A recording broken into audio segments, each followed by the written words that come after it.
The night around Collinwood is filled with an unknown, unseen terror. The events which will occur this night will be strange and mystifying, even to those who take part in them, for there are supernatural forces at work, forces which threaten the very existence of Collinwood itself.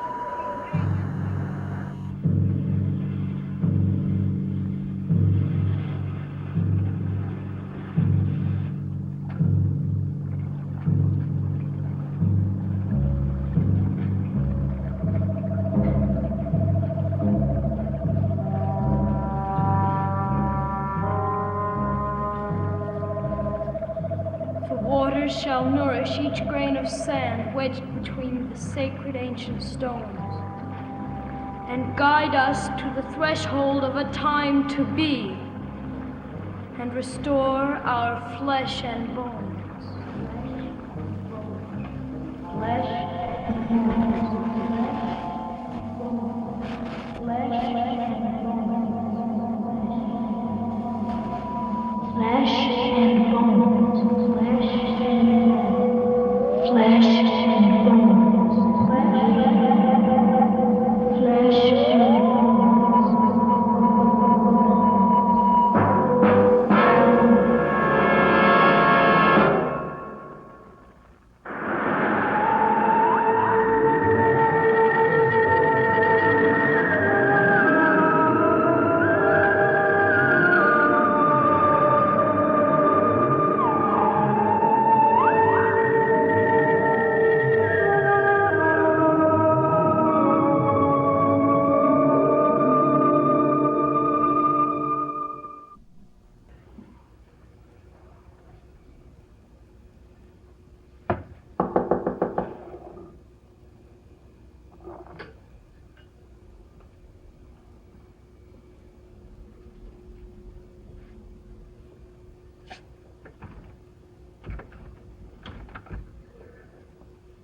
Carolyn, come in.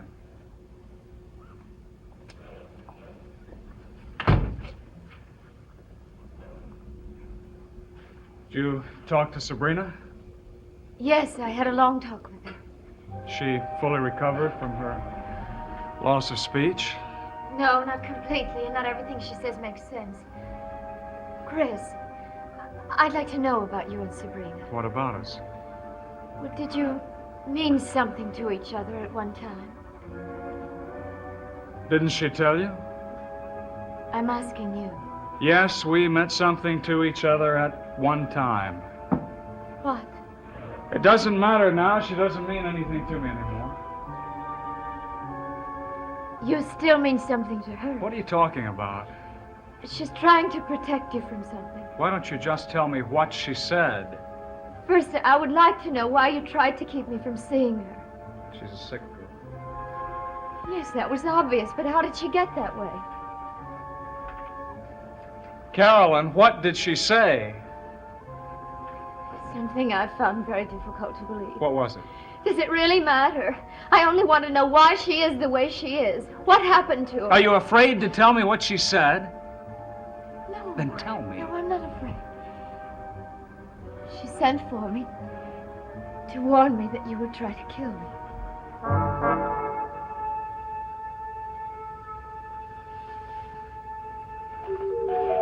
And you refused to believe her.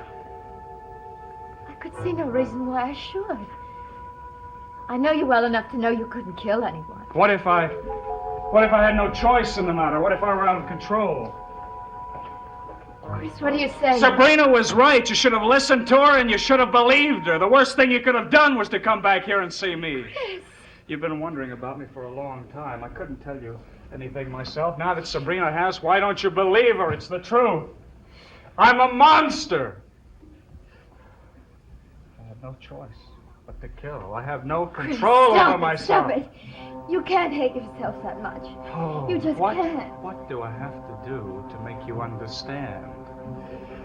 I'm rotten. Do you have to be shown the other side of me in order to be convinced? I couldn't have been so wrong about you. Carolyn, why don't you do yourself a big favor? Why don't you get out of my life? Why don't you leave and leave me alone?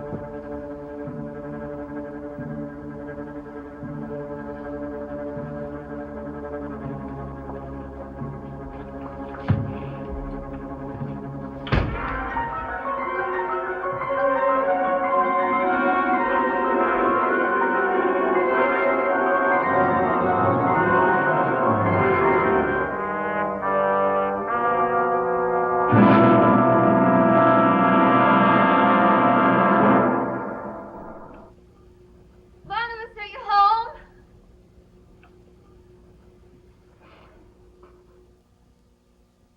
There is no margin for error. Punishment is necessary. Barnabas, where are you? Barnabas? There is no margin for error. Punishment is necessary.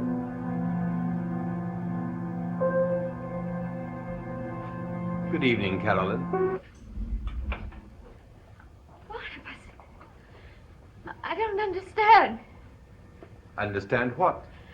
Well, I was sure I heard your voice coming from somewhere in this room. You did? Well, how is that possible if you were out there? Well, there's nothing mysterious about it. I happen to be conducting an experiment in electronics to keep myself occupied. Oh, I see. But what are you doing here tonight? And why are you so upset? Barnabas, I had to see you. I could think of no one else I could talk to. What's wrong? I've just come from Chris's cottage. I guess it's all over between us. And you don't want it to be. I don't know. The other evening, you advised me against seeing Chris anymore. Carolyn, not only are you related to me, but I happen to be very fond of you as well. But why did you feel you had to give me that advice? What do you know about Chris that I don't? Nothing. But you must have had some reason for thinking I shouldn't see him again. Well, I believe that, well, emotionally, Chris is not a very stable person. In fact, he could even be dangerous. Chris agrees with you. It would seem that my advice was sound. What's wrong with him? What makes him behave the way he does? That should not concern you anymore, my dear. Well, I can't just shut him out of my mind. Carolyn, do you trust me? Yes, of course I do. Then believe what I'm going to tell you. You'll find a truer love than you ever knew with Chris Jennings. A love that will make your present feeling for him seem like the merest infatuation. Barnabas, are you saying this just to make me feel better? No. I feel it, well, that it is written somewhere. I feel that it is your destiny. I don't understand. How can you be so sure? I feel it. Therefore, I believe it, my dear. I wish I could feel the same way. It will take time. And when it happens, you will know it. Thank you for listening to me. And for being so concerned. Now, you go back to Collinwood and get some rest. And try to turn your mind to the future. Good night, Barnabas. Good night, my dear.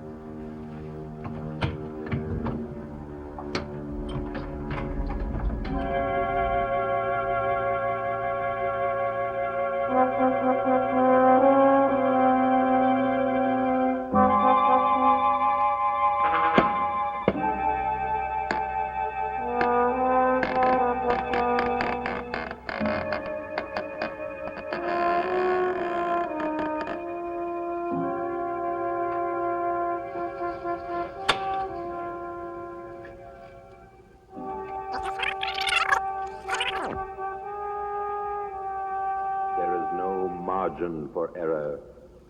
Punishment is necessary. There is no margin for error. You understand what Punishment must is be done. necessary. Then go There and is see no that it margin is for done. error.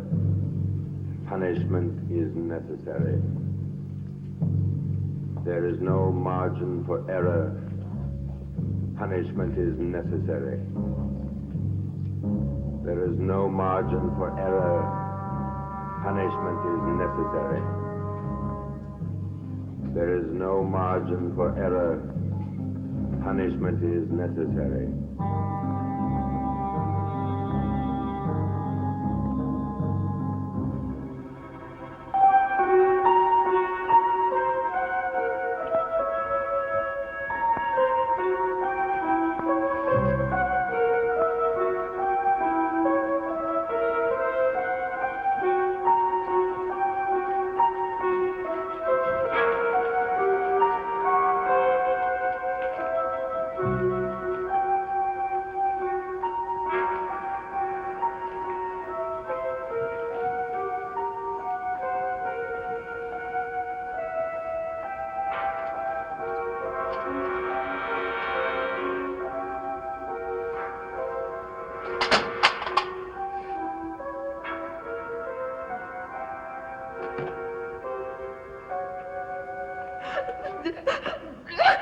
Who's in here? Who's in this room? Who are you? You must not do it. What are you talking about? You must not die. While there is hope, Hope! What are you talking about? Who are you? Tell me who you are. I cannot help you, but he can. You must find him. Find who? Who do you want me to find? Quentin Collins. Wait a minute! Wait! You'll have to tell me more than that. Quentin Collins. Quentin Collins.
Operator, get me the police. Hello, Doc. Philip! Thank heaven you're all right. Well, of course I'm all right. What's the matter with you? What's the matter with me? I've been worried sick. You were gone all night. Oh, I know. I'm sorry. I met a man who wanted to show me a house full of antiques. Why didn't you call? Well, I agreed to go and look, and he said he wanted a quick appraisal, and, well, once I got started, I completely lost track of time. Philip, that's so unlike you.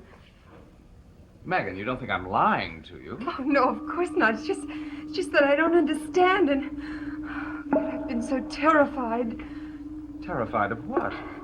Well, ever since late yesterday, I've had this feeling that someone was coming here to kill me. Now, why would you think a thing like that? I don't know. It just came over me suddenly. Another of your strange premonitions? Philip, please don't joke about it. I'm so frightened, and I'm so glad you're back. It's all right, darling. I'm here now. Everything's going to be all right. You won't let anything happen to me, will you, Philip? No, I won't. Is that coffee I smell? made some a little while ago. Well, why don't we have some? It'll help calm your nerves.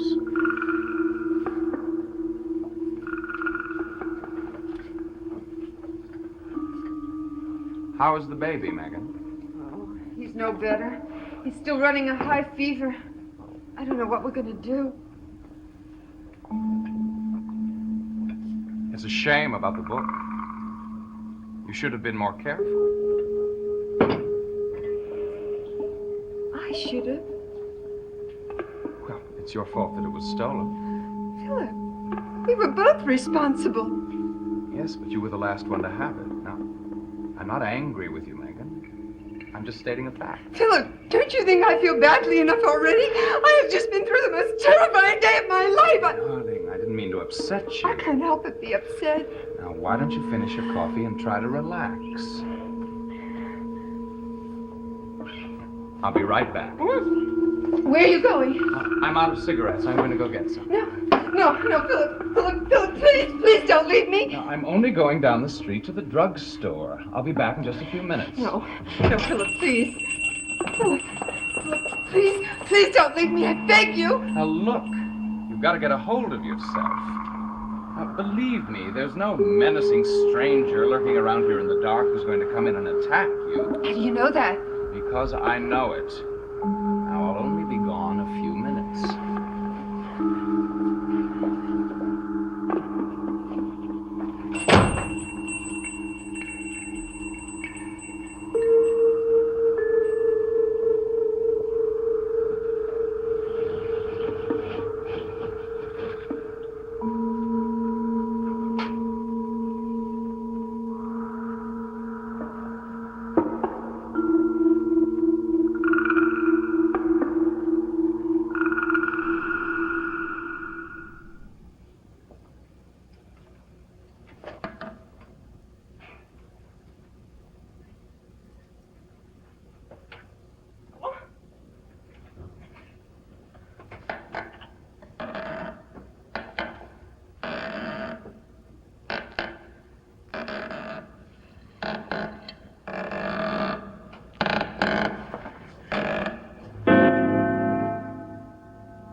the Lowell Apothecary? This is Mrs. Todd from the antique shop down the street. Is my husband still there? What? You haven't seen him? But he just went there a few minutes ago to buy some cigarettes.